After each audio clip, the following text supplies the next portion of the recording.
Hi everyone, it's Mike here at Ready Steady Strong. I've been away for a little bit, but now I'm back and I want to talk to you about a very common problem that I guess a lot of you have had. So this is something that comes up all the time, and it's when you go into the gym and you have a workout or a plan of what you want to do and you find that you can't do it because the exercise you wanted to do or the machine you wanted to use is being used.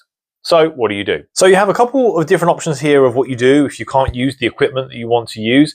But before we go into that, I want to highlight why it's important to be prepared before this happens, because that will make the decision of what you do next a lot easier. So when I say that you need to be prepared, what I mean is that you need to have a good understanding of your program, why it's been designed the way it has, and what you can afford to change and what you need to kind of keep the same within your program. Obviously, this depends on you either talking to your trainer if you have a trainer designing your program, or it depends on you kind of having a bit of a thought process yourself about why you designed your program the way you did. And your program design should be a really strong reflection of the goals you had when you made that program. And that doesn't mean that every person needs to do a dramatically different program from one to another, but your program would have been designed in line with your goals, and it's important to keep those in mind as you go through this process. First thing you need to understand is the purpose behind the exercises that were chosen. Depending on your goals, you might have some exercises that are your kind of key main exercises. And those will be the things that have the biggest contribution towards your end goal.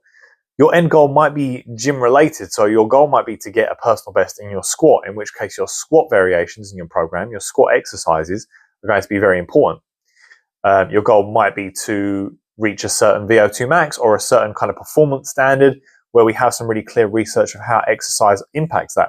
So again, the exercises with the biggest impact on that might be the most important ones. And it's a very different process if you can't do the exercise that you want to do, and that exercise is one of your key exercises, versus if it's one of your accessory exercises. So that informs our decision when we get into the gym and we find we can't get on the squat rack or the deadlift platform or the machine or whatever. Something that connects to this is your exercise order or your exercise priority. So you might find that you can't do a certain exercise in the gym, but maybe the next exercise on your list can be done. And that will have different ramifications on your program. We tend to program exercises in a certain order, with our most important exercises being at the top and our least important exercises being at the bottom. And it might be that you don't want to do too much before you do your main exercise. Let's say, for example, your second most important exercise or your second exercise in your list, you can't do at this current moment. It might be that you don't want to do the 3 accessory exercises before you do that exercise, because that is one of the most important parts of your workout. On the flip side, you might have an exercise very early in the program because that's the best way to train it, for example, like an explosive power exercise, but it may not be your biggest priority in the program. So maybe on the other hand, you can afford to skip that exercise and move on to your second exercise. For example, I have some plyometric exercises in my program at the moment, so I'm doing some jumping and bouncing exercises, but my main goal is to increase my deadlift 1 rep max. So if I can't get on the plyometrics box to do some box jumps or some depth jumps, I'm not going to let that slow me down. I'm going to move on to my deadlift, and I'll come back to the depth jumps on a different day or later on in the program, because although they are usually good to do while you are very fresh, it's not my biggest priority right now. Now, once you have an understanding of how your exercises are prioritized and how they connect to your bigger goals, you start to be able to see what other exercises may provide similar benefits. So for example, if I am talking about the deadlift, and deadlift is my first exercise, and my only reason for deadlifting is that I want to train my hamstrings, glutes, and lower back, then maybe I can swap my deadlift for my Romanian deadlift just for 1 day. But if I'm deadlifting because I want to get a new deadlift PB, then a Romanian deadlift might be better than nothing, but it's not going to be the same as getting my set deadlift workout in that I need to do. So that's when we maybe have to consider a different option instead. Last thing you need to understand to prepare yourself before it comes to this decision point is your workout order. So you may have 4 workouts spread across the week. You might have an upper push, upper pull, squat, and a deadlift, for example. And again, let's use the example that you can't come in and deadlift. You might decide to do a whole different workout. You might decide that deadlift is the most important exercise on that day. You can't deadlift right now. So it might be that you decide to do your deadlift day later in the week. And so there might be a lot of different implications of, obviously, if you're training 4 days in a row, then at least 2 of your workouts are going to be back to back. So you might have to consider things like where you're going to move the deadlift to, because you may not want to do your deadlift and then the next day have to do your upper pull session where you're going to be using some of the same muscle groups. You might not also want to have your squat and your deadlift day back to back, because that would just be really hard. So looking at your weekly plan, looking at what days you're potentially going to be training back to back and what exercises are going to make you sore and where you're going to be sore the day after a workout.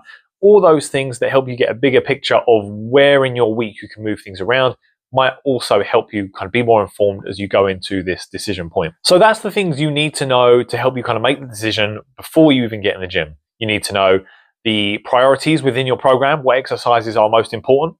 You need to understand the order of those exercises and what can afford to be changed versus what can't.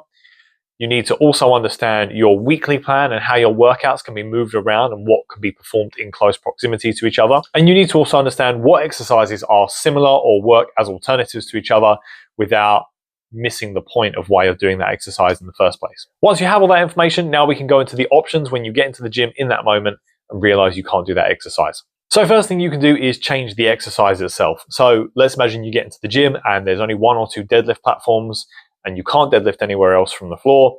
So you may want to go into a squat rack or a free empty bit of space with a barbell and do some Romanian deadlifts instead. Alternatively, there might be some hip thrust machines, or you might just have to do some other lower body exercise.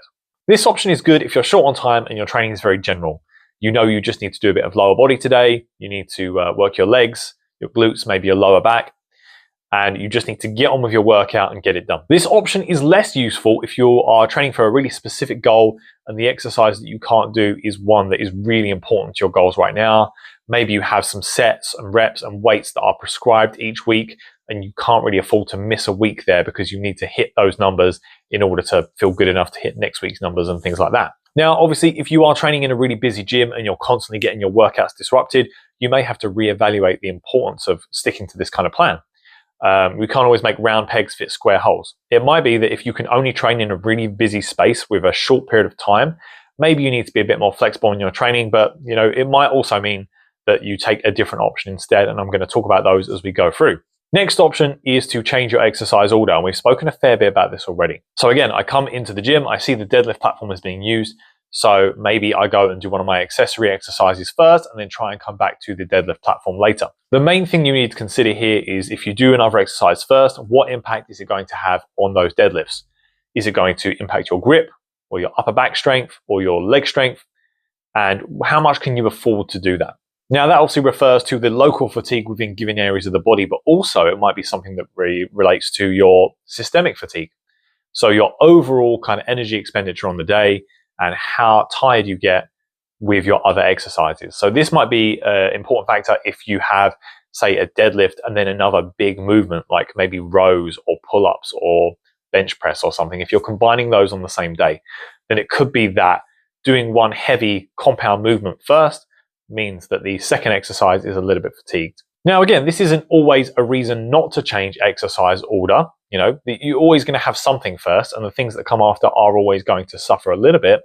But it might be that you change the exercise for one that isn't massively fatiguing or isn't, a huge compound lift. And that might help you be strategic in what exercise you choose. It might also mean that you change the exercise order, but then you just go into that exercise, the one you couldn't do. You might just go into that with a bit more of an open mind. You might not hit the weights that were planned. And you just use your warm up to kind of see how you feel and think about whether you can still hit those numbers. Hopefully you haven't changed exercise order for anything that would tank that exercise anyway. But this would be a common consideration if you were, say, if your workouts were designed to do kind of all your deadlift and deadlift accessories on the same day, or all of your lower body on one day and then all of your upper body on the other day.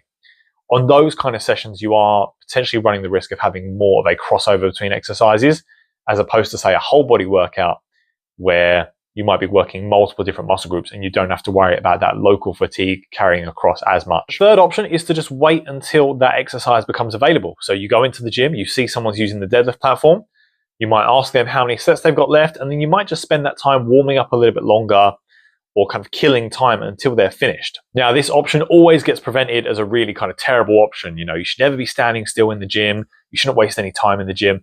But ultimately, sometimes it might just need to happen. If that is your main exercise for the day and you have to get that exercise done this week because it's the main thing contributing towards your goals and you don't have any other time to train later in the week, then maybe you just have to wait 5 to 10 minutes to get that exercise done. And I get that that's a drag and it's boring and all this kind of stuff. But again, if that is your main exercise and it really ties into those goals, then maybe it's necessary. And if you're someone that doesn't like to wait around in the gym and doesn't like to sit still and just wants to crack on and break a sweat, that's all fine. But you have to recognize that the choices you make in regards to the things you like about training versus dislike may have a direct relationship on your results at the end of the day.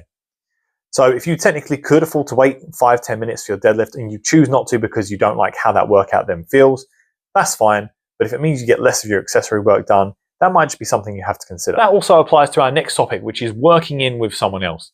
So you get into the gym, you see someone using the deadlift platform, and you ask them if you can work in between sets with them. Now, this requires you obviously having to kind of hang out with someone else in the gym and be constantly changing weights to kind of match the weights they need and the weights you need. So you might be deadlifting different weights and you might have to change the barbell over between each of your sets. And I totally get that that might feel inconvenient and uncomfortable. And, I don't personally like to work in with other people if I can afford not to, because it just means I can chill out and take my own time with it. But again, it might be a necessity. And if you choose not to do that because you don't like working with people, that's fine. But if it impacts your ability to do your main exercise, then you're just going to have to take that on the chin, I guess. And lastly, like I say, we've kind of already talked about this. You could always just change your workout order. So you could get into the gym and realize that you can't do your deadlifts. So maybe you say, right, I'm going to do deadlifts on a different day. And today I'm going to do my squat day instead. And you just have to consider those implications. Like I say, if you change your deadlift day to a squat day, then you don't want to end up in a situation where you have to deadlift and then do upper back the day after, or you do squats and then deadlifts the day after, because they might just have that problem of the fatigue kind of affecting other exercises on different days. So if you squat and your quads are sore, maybe your mid back is a bit sore, and then you go into your deadlift session the day after, that's going to have an impact on your ability to deadlift really well. Again, you just have to look at your week, look at what's going to affect other exercises, and move some things around.